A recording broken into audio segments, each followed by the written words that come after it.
for years I listened to every podcast on selling your business and everything I could read and soak up. And I almost thought it would be a negative thing because everyone says due diligence is going to be the most stressful time of your life. And, you don't know what people are actually like until you start working with them after the acquisition. And I was really kind of going to this thinking it was going to be terrible, but it was a breeze for me, at least. And Brent might say different, but, for us, it was great.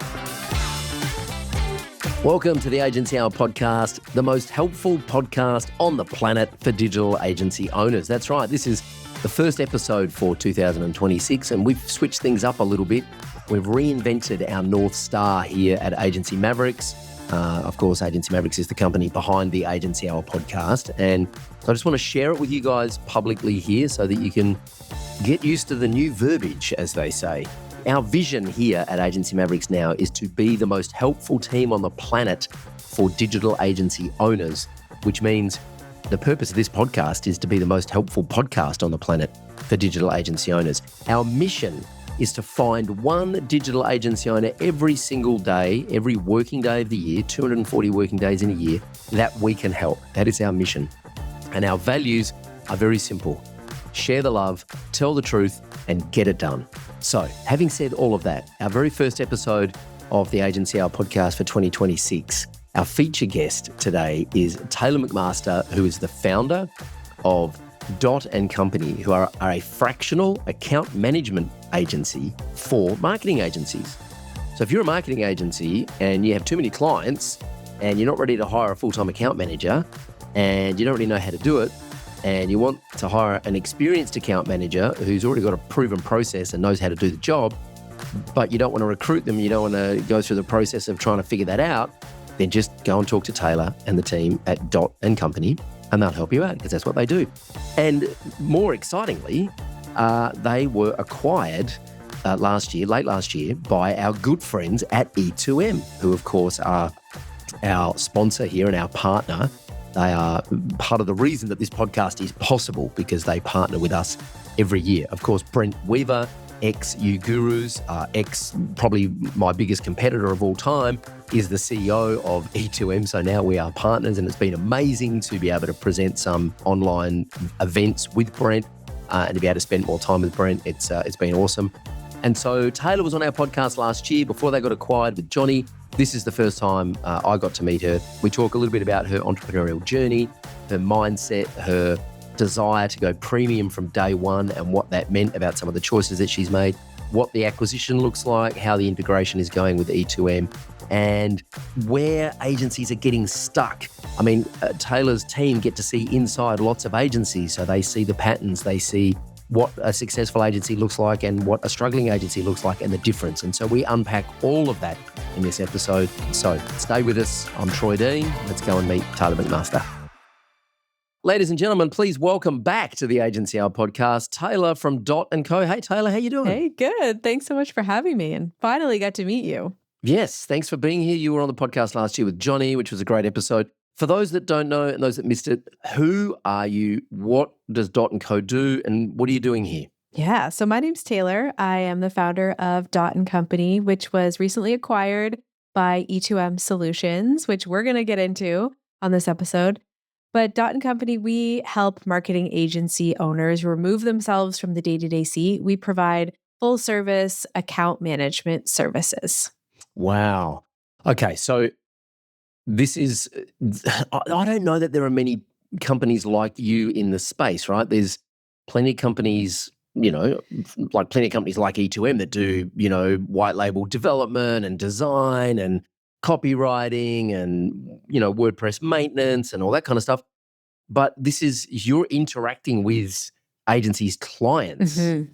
So is it like fractional account management? Is it white label? How does that work? Yeah. So we are the only ones in the industry who do this. We are, fractional white label account managers. And we actually place an account manager from our team within the marketing agency. So agencies don't have to go out and, hire, train, coach, manage an account manager. They just get one of our amazing team members and they get to work within their agency. Wow. Yeah. Okay. So that's a fast track to because account management is, whether you call them account managers or account strategists or whatever the term is, that's like one of the hardest roles to hire for, because you need someone with a specific type of mindset and experience and communication skills. Yep. I want to unpack a little bit of this, but I feel like before we do that, I feel like we need to sort of understand a little bit about who you are and where you came from and like how you got to this point. Are you an ex-agency owner? Just kind of talk me through your journey. Yeah, I worked in marketing for my whole career, and I kind of have different roles that are very similar to an account manager role. So I was, an account manager at a liquor corporation, and I learned a lot of skills really quickly. And then I was a marketing manager. And so I was a marketer first for a number of years. I really understood marketing strategy and clients and how that works. We worked with a lot of marketing agencies through that journey. And so when I decided to go to my own, just like we all do, we're like, let's start a marketing agency. And, I can do this. So I was doing that for a little while, and I had clients, and, I was doing everything. And I kind of had this moment where I was like, this is not for me. I do not want to run a marketing agency. I don't want to know what I'm doing. This is just not the energy that I'm looking to bring to the world. And I was invited to this mastermind, this marketing agency mastermind, where you go and learn how to improve your marketing agency. And it was in Fiji, and I live in Atlantic, Canada. Like, that is probably the furthest place I could go from home. Wow. And so I was like, okay, I'll go to this mastermind. And before the trip, I was second guessing, like, should I even go? I don't want to run an agency anymore. I don't know what I'm doing. I don't, this just isn't for me. But I ended up going. And at this mastermind, I had this great conversation with a mentor of mine where I was telling her, I said, I don't want to run an agency. I just love the account management part. I love talking to my clients. I love the project management. I love organizing things. I'm a marketer, so I can actually speak the strategy and things like that. And she said, well, why don't you just do that? And something clicked. And I was like, oh, maybe this is what the industry needs. Maybe agency owners need me, and maybe I could do this. And so at this event, I just started telling everyone that I own a account management agency. And this was in 2019. And I got a couple clients, and I went home and I was like, okay, sweet. I'm a freelance account manager, and I'm living my best life. I can work remote. I can, do whatever I want. And I had to decide, am I going to continue down this path by myself, or am I going to grow a team and build this into something real? And so here we are, 2026, built a pretty, large team and a system and process, and now the business was acquired. So it was kind of congratulations. It was a crazy journey. What was it about building a marketing agency that you didn't want to do, but building an account management agency? Because in my mind, I'm like, all right, you're a marketer, so you've already got the chops. The two business models are very similar. Like, what is it about building a marketing agency that didn't resonate with your energy and didn't allow you to be your best self? What was the roadblock there? That's a good question. No one's ever really asked me that. I think I was not doing something I actually loved. Like, with account management, I was just like so in flow. I was like, I can do this. I know what I'm doing. Like, I was just so confident. Where running a marketing agency felt like I was just doing something that everyone else was doing. And I was in this comparison, like, am I doing it right? Could I be doing it better? This is what this person's doing, with this is what that person's doing. But with the account management thing, it was like I was creating a category, and I couldn't look to anyone else to see what anyone else was doing. I wasn't listening to podcasts. I wasn't reading books. I was just doing what I felt was right. And I think that just allowed me to stay really focused and stay in my zone of genius. Although I was still growing an agency at the same time, like you said, it's very similar business models, but I just felt like I was doing the work that I felt like I could just do with my eyes closed. I often talk about category of one positioning. Agencies are a commodity, let's be honest, right? I mean, it's just getting worse because it's such an easy business to start, it's very difficult to scale and it's very difficult to remain successful for a long period of time. But because it's so easy to start, because the barrier to entry is so low, because if you basically got a laptop and an internet connection, you can start an agency. And because, and I say this respectfully, and I've been doing this a long time, and Brent has been doing this a long time, and so mentoring and educating and coaching agencies is something that I take very seriously, and I get a lot of intrinsic worth out of doing the work that we do, and I have a real passion for helping agencies, and I believe that what I like about the agency business model is, for me, it's a distribution channel for abundance. If I make an agency successful, they can make 50 small businesses successful, right? That's what I like about it. And I mean this respectfully, so please, if anyone is listening, please don't be offended. But there is an agency coach on every street corner these days. And so what that means is that there are, and again, I mean this respectfully, there are young people and old people with no idea what it takes to grow a successful agency, starting agencies every day of the week and failing because they don't realize they might, succeed for 3 months or 3 years, but they don't realize how much work is involved. It looks great on the Instagram highlight reels, but you don't see, the rest of the day where people are screaming into the pillow and where, people are pulling their hair out, wanting to burn the whole thing down. I see that because I'm on calls with agency owners who are in tears, wanting to burn the whole thing down several times a week. Mm-hmm. And so the challenge, I think, is, you talk about being in flow. I think the challenge that I see in the agency space at the moment is that, you have to have, for me anyway, this is what the prime thing that we teach everyone is, you have to have a framework. You've got to have a point of difference. You've got to have some IP and a playbook and a framework and a way of doing things. I certainly would not be, and I'm in the process of starting another agency from scratch for the first time in a long time. Exciting. Which is, don't tell my wife because she'll divorce me. But we do one very specific thing, which I'm not going to talk about yet because we're not ready to launch, but we do one very specific thing, right? We don't do what clients ask us. The client will do what we tell them to.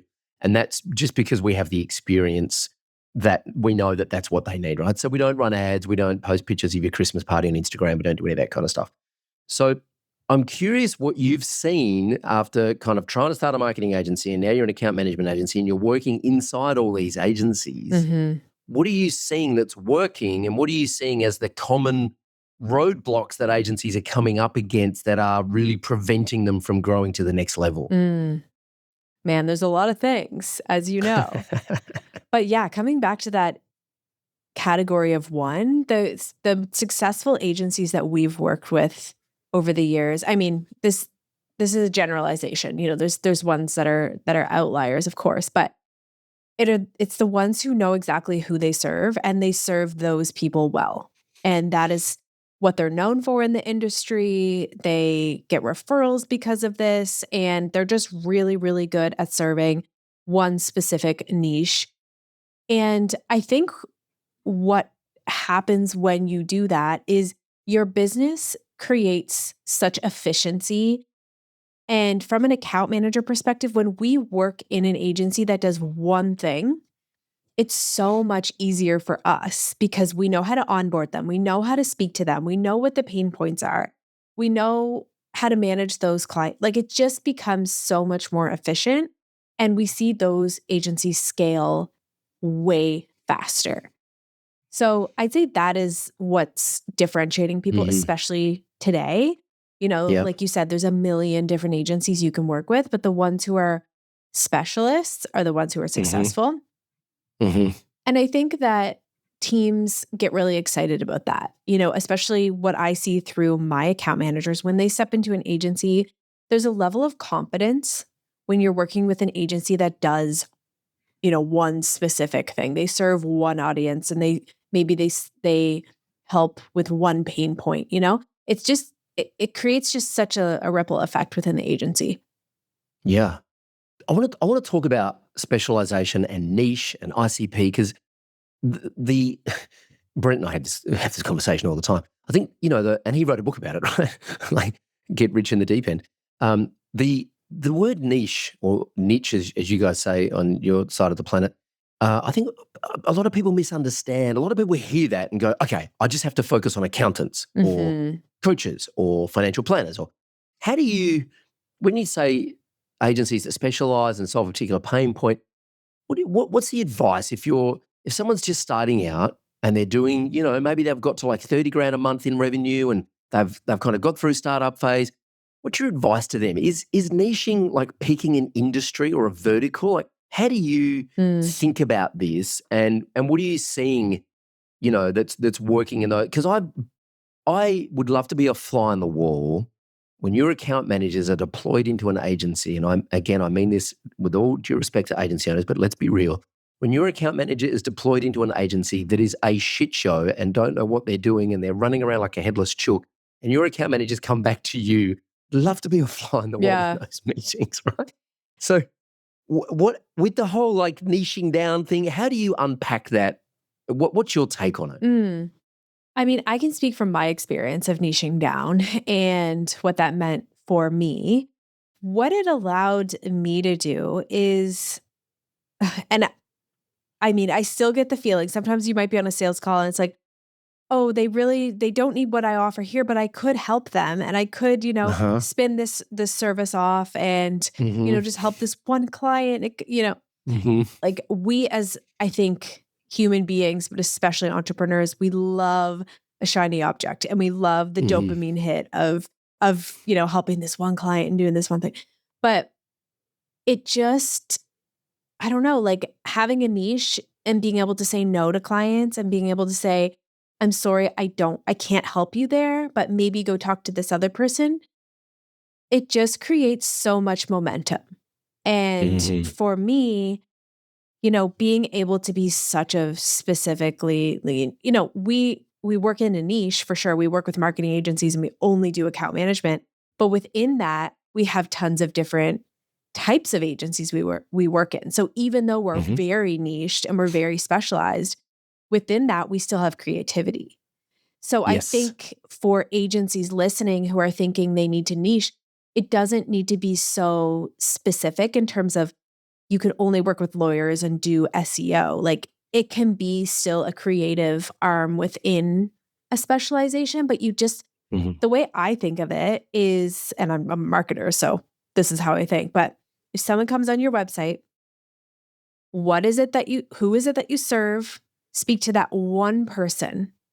And then anybody who comes there or comes through any of your marketing channels, you're speaking directly to them. And those are the people you're going to attract. And that's kind of how I took it from day one, is like my website copy, my social media copy was speaking to basically 3 different pain points, like over and over and over and over again. And that is kind of what I drilled down to. So I would say if you're thinking about niching down, it could be maybe just a certain product or like a certain specialized service that you offer that's very unique to you, or maybe it is a vertical within the industry, but it doesn't have to be so, black and white.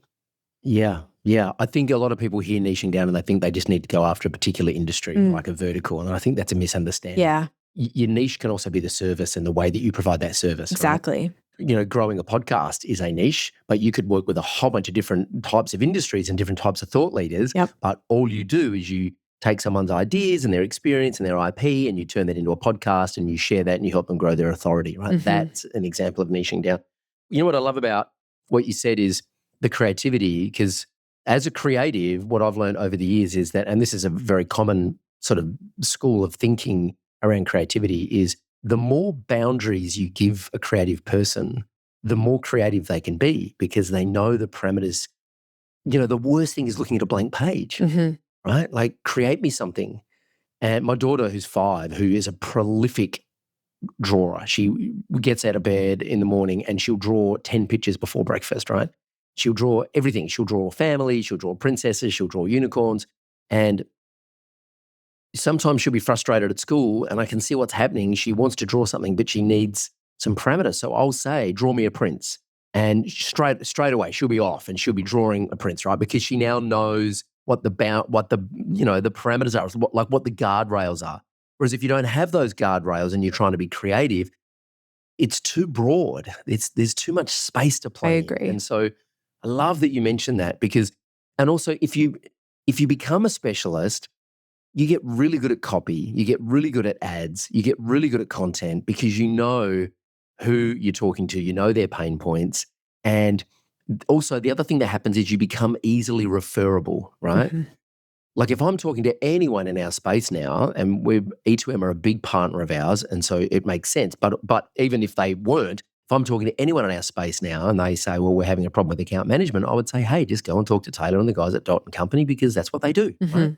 Exactly. So you're instantly referable. If I'm talking to an accountant who's having a problem with account management, I'm not going to refer them to you. Exactly. You know what I mean? Yeah. So specializing in solving a specific problem for a specific group of people makes you instantly referable.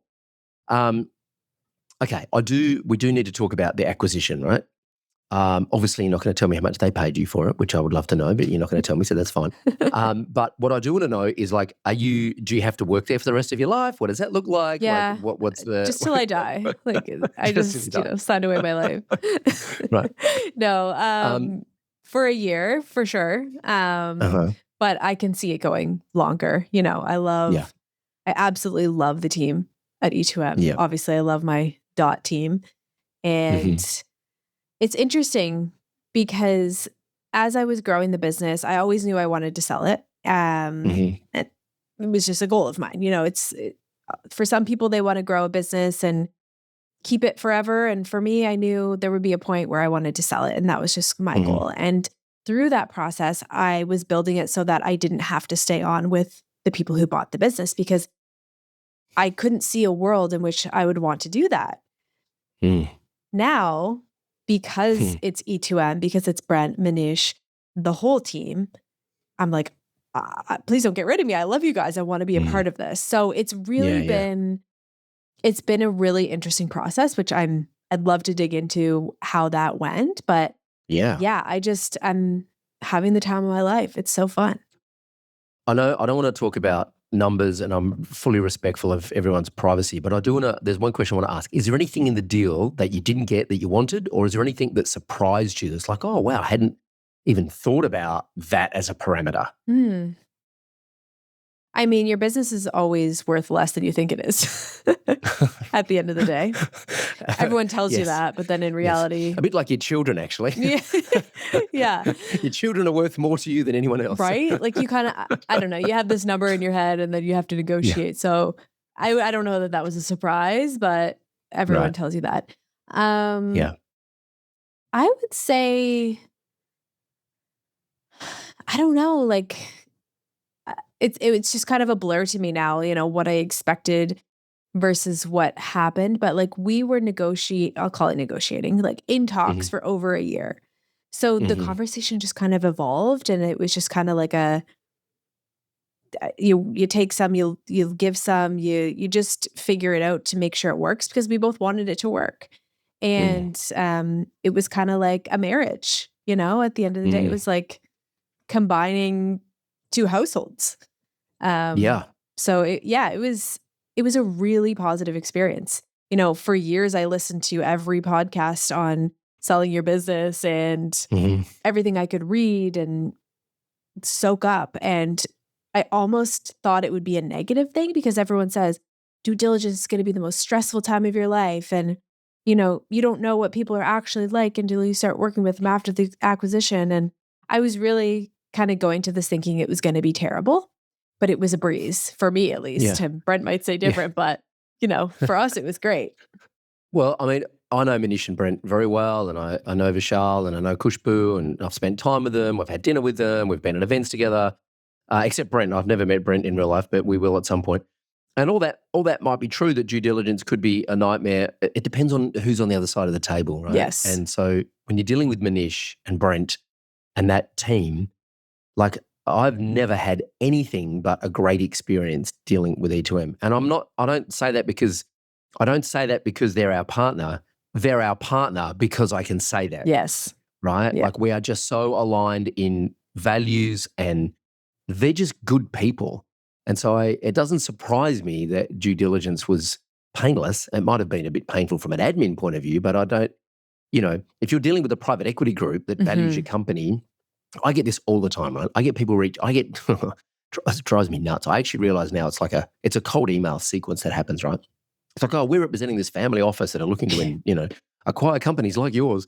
Yeah. And jump on a call, and it's a $25,000 retainer, setup fee to do due diligence. I'm like, hang on a second, you reached out to me, right? And these private equity groups, they will dangle a carrot. Just for anyone listening, if you ever get an email from a private equity group, what they do is they dangle a carrot, they overvalue your business massively to get you on a call. Then they will do due diligence and they will find every reason to bring down the value of your business. They will offer you a small amount of money up front. They'll put you on a buyout deal where they'll promise that you can earn 3 times what they're paying you now. This is lived experience. I've been through this process a few times. They'll promise you 3 times what they're paying you now if you meet these numbers over the next 3 years. And then what happens, and I've had colleagues go through this experience, you get your P&L after the first quarter and realize there's all these expenses on your P&L that they're amortizing across all their other companies. So they make it impossible for you to hit your numbers, so they never have to pay you out, right? Happens all the time. That's how private equity groups work. And so due diligence with a private equity group can be torturous. It can be because you end up feeling like that. You end up feeling like you've built something that's worthless. Like they're picking holes in all of your work, and they're ruthless, but they're still dangling this big carrot that keeps you on the hook. It can be an incredibly stressful situation. So I can't imagine you went through any of that with E2M, and I'm glad that it was a positive experience.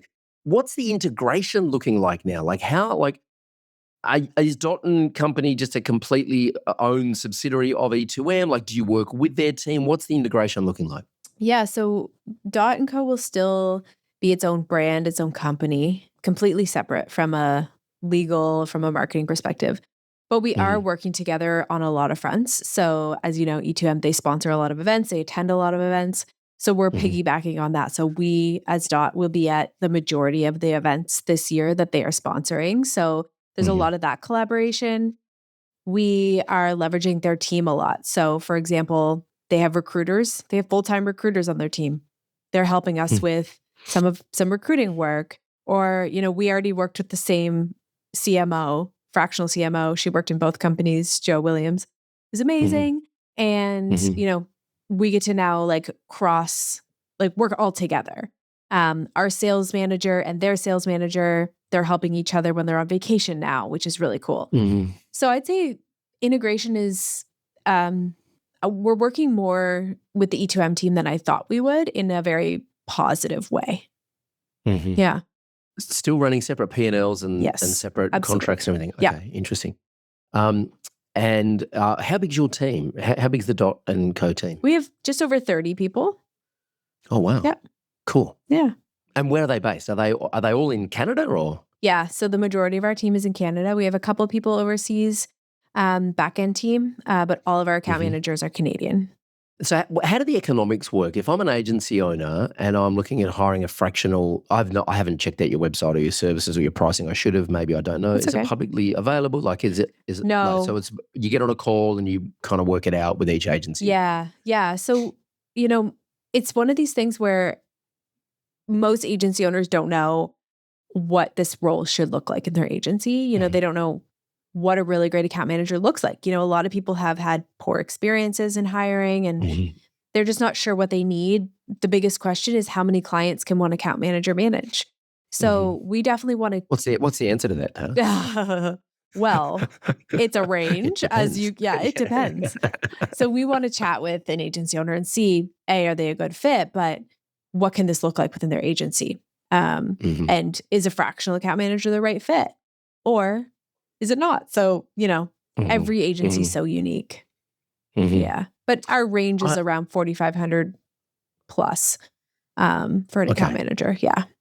Okay, cool. Per month. Yeah. Okay. I've had, so just on that question, I had an agency once who joined our program who failed in our program because it was a solo operator, solopreneur. We have a rule now that we don't take on anyone who's a solopreneur. They have to have at least one team member because of this experience. The guy was doing over $1 million a year in revenue. He was managing 150 Google Ads accounts for clients, had 150 active clients, all running Google Ads. He'd built this incredible, this is pre-AI. I'm talking 2022, right? He built this, these incredible automations and this kind of custom software to help him manage one person managing 150 Google Ads accounts. He was working 7 days a week, 10 hours a day. him and his wife were planning on having a family. And he was like, dude, you need to help me. Otherwise I'm going to die. I'm going to work myself to death. Right. And so the reason he failed is because he didn't have a spare half an hour to interview candidates that we were putting in front of him to help him. Mm-hmm. And so it was like, dude, I can't help you. Like, it doesn't matter how much, like, I just can't help you because like, you just need to stop. You just need to like, and his expectation was to bring on an account manager to manage 80 Google Ads accounts. I'm like, dude, like, no. Ethically, I won't put a candidate in front of you if you want them to run 80. No, that's not going to happen. Mm-hmm. So we had this conversation internally, and a lot of the really experienced agencies that we work with, multiple 7-figure a year agencies, I've got teams of, 20, 25, 30. I was saying, well, somewhere between 20 and 30 is kind of like the average client load that one of our account managers might handle. Yep. Ours, I think ours is 30 to 34. Like our client success managers any more than 34, and we're like, okay, you need to stop. Like we need to, not give you any more clients. I wouldn't handle that many clients, so I don't expect anyone on our team to do it. So it's just interesting that, and you must see this as well, that people's expectations, if they haven't built a team of account managers in the past and they've never run a team of account managers, their expectations are just like, how do you set or reset those expectations at the beginning of an engagement? Because I'm guessing the biggest challenge you've got is setting those expectations at the start so that you can then meet them. Yeah. Right? That's going to result in a successful client engagement. Absolutely. Right? Yeah. And I think most agency owners, we all do it. We think we're doing a great job when it comes to managing our clients. So we pack them on, right? We're like, we can handle 50. Why can't you? But we don't realize that we're actually not doing a good job. Like we're not the best account manager. So we're doing the bare minimum. Yeah. You're doing the bare minimum. So I think one of the expectations that agency owners need to understand is that we have the systems. We have the process of what makes a really excellent account manager. And we need to get in there and put them in place. And so let's start slow. We're not going to take on 80 clients in the first week. That just doesn't make any sense. Let's start with the first 5 to 10, and we're going to build the systems, and we're going to, if we can get up to that number, let's do it. But realistically, we want to get in there and figure out, what does excellent account management mean in this agency? And then let's build the plane for that. Let's not fly the plane that you built that is really not flying well. We need to make sure we're putting in the right processes and systems and SOPs and ensuring that we're set up for scale. Right? Because an 80 client agency, 150 clients, they probably want to scale. They want to keep those clients happy and they want to grow. And so let's put in our systems that we've proven over the years to allow you to scale. Yeah. One of the biggest problems or biggest mistakes I see agency owners make, and it's not their fault, they just don't know any different, is that when you first start out and you get to a point where you're at capacity and you're literally just like running around with your hair on fire, you can't do any more, you hire people to do tasks that you do. You go, okay, well, I just need you to do that thing, right? And then you get to a point where you realize that if you've got more than 3 team members, you are now just the conduit through which every decision needs to be made. And so you get home from work and you can't decide what you're going to have for dinner because you've got decision fatigue, right? You've just made too many decisions in a day. Yeah. And so then you start saying to your team members, you decide. Like, you've been here long enough, you know how it works. Like, you just make the decision, it'll be fine. And then you get to a point where you try and document processes before you hire new team members because you want to make sure your processes are right before you hire people. And then you realize you just don't have time to do that because there's one of you and you've got 3 team members and you literally, like, the math just doesn't math, right? And so the smart agency owners, well, you kind of get to a point, I mean that respectfully, but you get to a point where you're like, I just need to hire someone who's done the job before, and they bring their process with them, right? Yep. And then they teach me how to be a good account manager, or they teach me how to edit podcast videos, or they teach me how to do email marketing, right?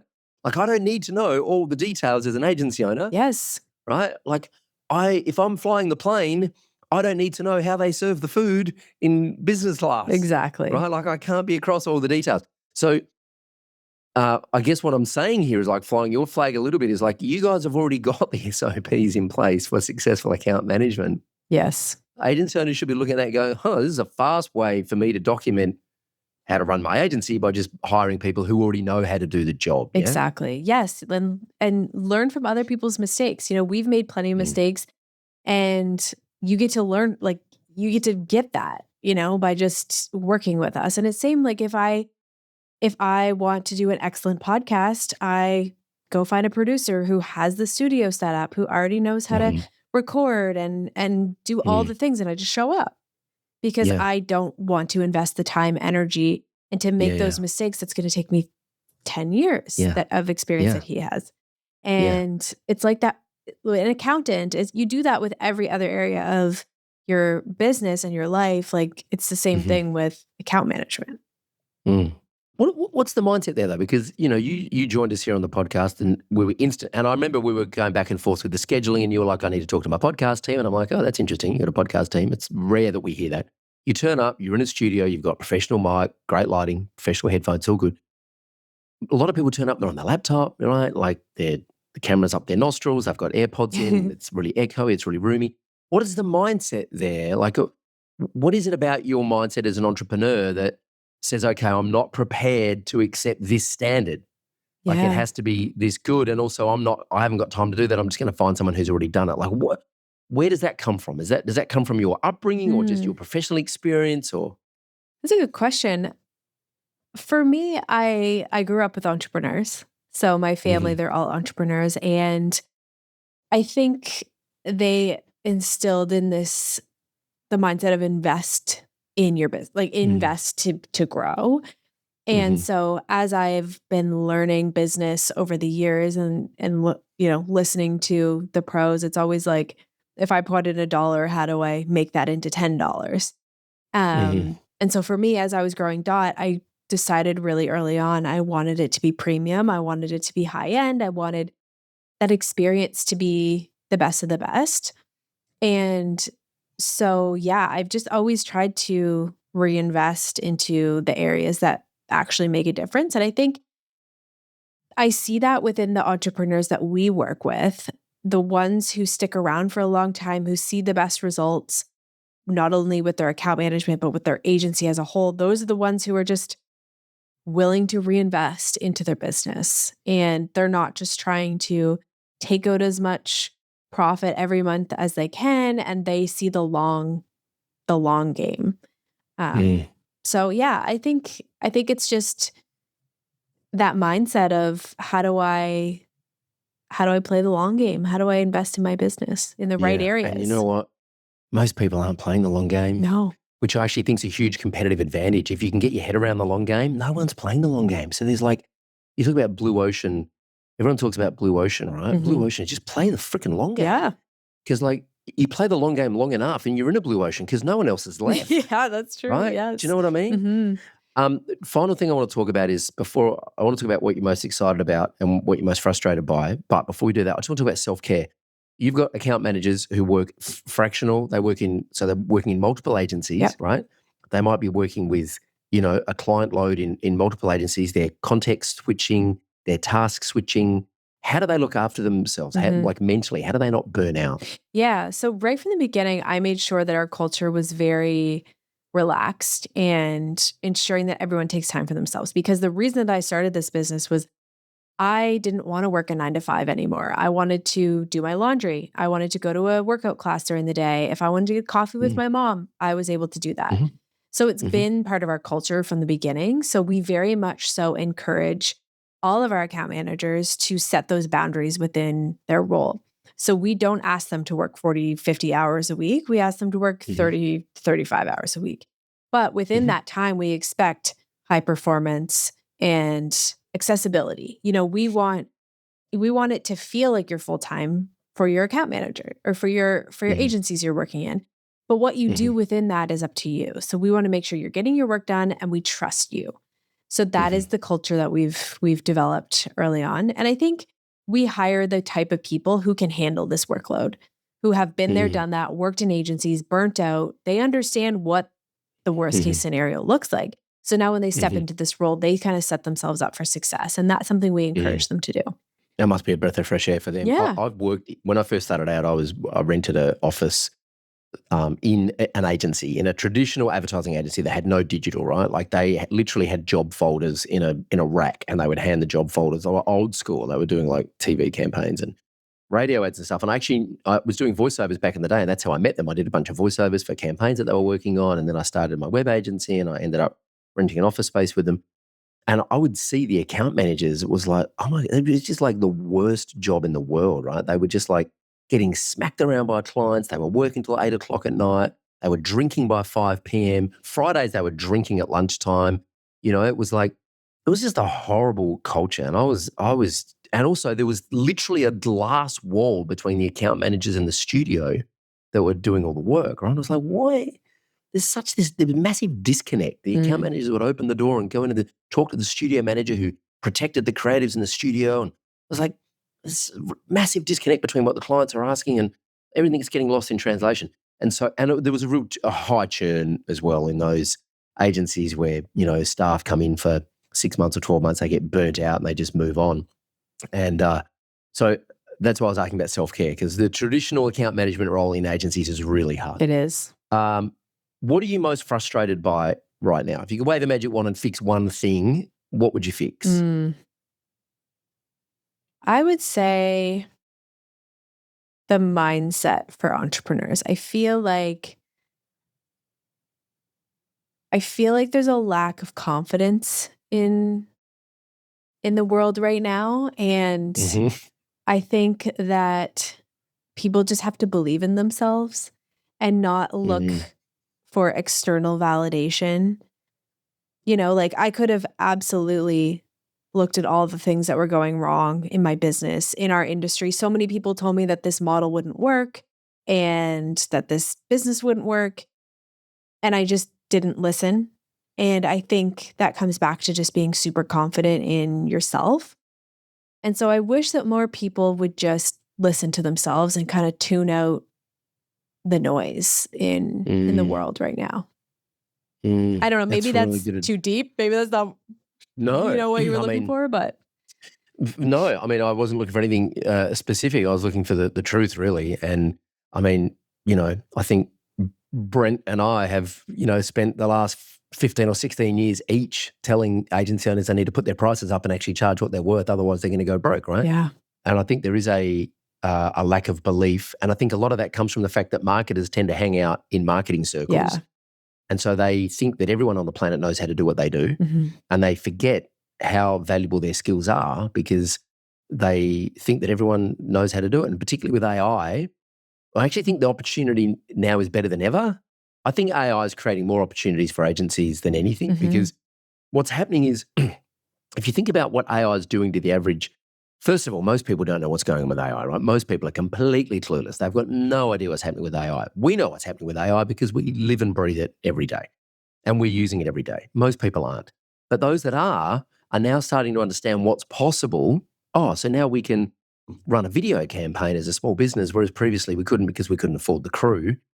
But that doesn't mean I've got time as a small business owner to use AI to generate my video campaign, right? I still need someone to do that for me. I just don't have to pay $100,000 for a video crew to shoot an ad. I can do it with AI. So I think the opportunity is for small to medium business to do more than they've ever been able to do because of AI, but the opportunities for agencies to help them leverage AI and use that technology to achieve the outcome. So I think the opportunity, I'm just going to say this on record, March 2026, the opportunity for agencies now is better than ever because of AI. Do not be scared that AI is going to put you out of business, right? I agree. I absolutely agree. Between the client and the technology. What are you most excited about over the coming 90 days? Well, speaking of AI, we have an event coming up called Vistara, which I'm really excited. I've invited a number of people to be my guest who I've worked with for 5 years and chatted with, and I get to hang out in person. So I'm really pumped about that. Awesome. So that's great. Excited about that. I'm just really excited to continue, on this integration. It's once in a lifetime, probably opportunity for me to see my firstborn baby, which is my business, flourish and be a part of something bigger. So I'm just excited to see how it goes and just to be a part of it. Yeah. That's awesome. I think we've got a coupon code for Vistara. We will put that in the show notes. So we'll drop a link in the show notes to get tickets to Vistara, which is the AI event coming up in Austin in May, run by E2M. Check it out in the show notes. Taylor, thank you so much for joining us on the Agency Hour again, and look forward to having you back at some point again in the future. Yeah, thanks, Troy. I'm so happy that we finally got to meet, and this was such a great conversation. Awesome. Thanks. Thanks. All right, thanks for listening to the Agency Hour podcast, and a huge shout out to Taylor for joining us here, and also a huge shout out to Pixel Studio in Canada, where Taylor was when we recorded the podcast. It's a podcast studio that Taylor popped into to help shoot this episode. Just such a professional outfit, looked great, sounded great, very smooth communication. Everything ran beautifully. And so just wanted to give them a shout out because I love it when guests on our podcast turn up with great video and great audio. It just makes our job a lot easier. So I'm going to pop a link to Pixel Studios in the show notes. It's PIIXEL apparently, but I will put a link in the show notes so that you can go and check it out and give them a shout out.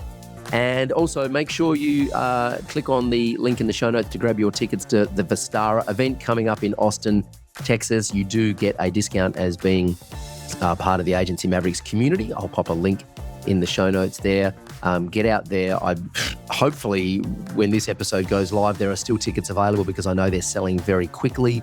So grab a ticket to the Vistara event and learn how you can transform your agency with AI and learn how you can partner with E2M to provide AI solutions for your clients as well.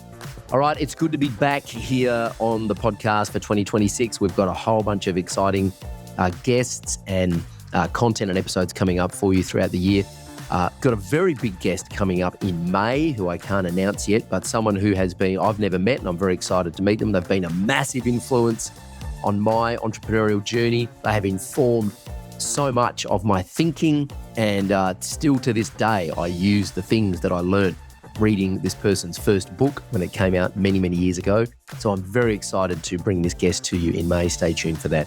All right, subscribe, like, share, do all the things that you do. And for now, I look forward to, wishing you all the best and seeing you on the next episode of the podcast. I'm Troy Dean. Let's get to work.